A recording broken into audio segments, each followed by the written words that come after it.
علامہ Tabatabai سے کسی نوجوان نے لکھا کہ آغا میں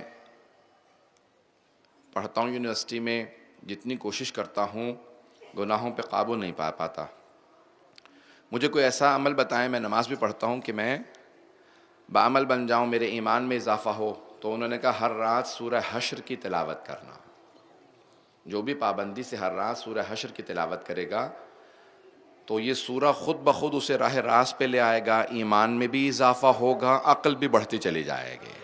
یہ ایک آیت پیش کر رہا ہوں، اللہم لا تجعل فی قلوبنا غلا للذین آمنوا، پروردگارہ ہمارے دلوں میں وہ جو ایمان والے ہیں ان کے لیے کبھی بھی کوئی شبہ نہ آئے، شک نہ آئے، کوئی برا خیال نہ آئے، میں کسی کو نقصان نہ پہنچاؤں۔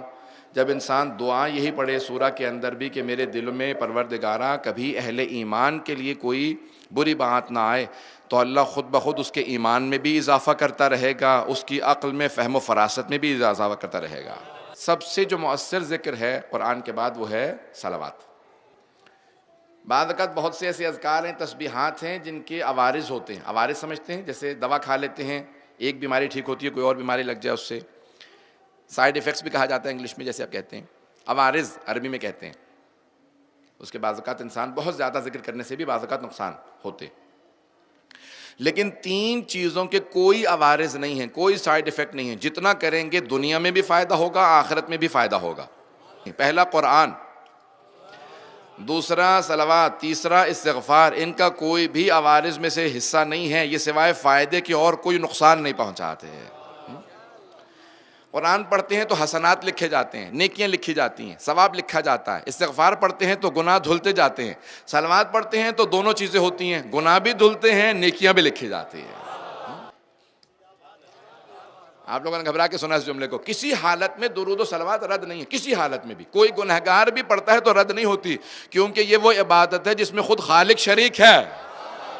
ان اللہ و ملائکتہ یصلون علی النبی، اللہ اور اس کے ملائکہ نبی پہ درود بھیجتے ہیں۔ یا ایھا الذین آمنوا، اے ایمان والو، صلوا علیہ وسلموا تسلیما۔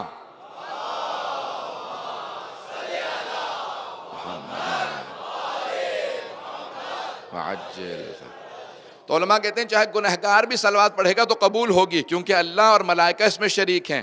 تو اس لیے ہمیشہ جب بھی دعا مانگنے لگیں تو دعا سے پہلے بھی صلوات پڑھیں، دعا کے آخر میں بھی صلوات پڑھیں۔ اگر ابتدا قبول ہے، انتہا قبول ہے، تو درمیانی دعا کو رد نہیں کیا جائے گا۔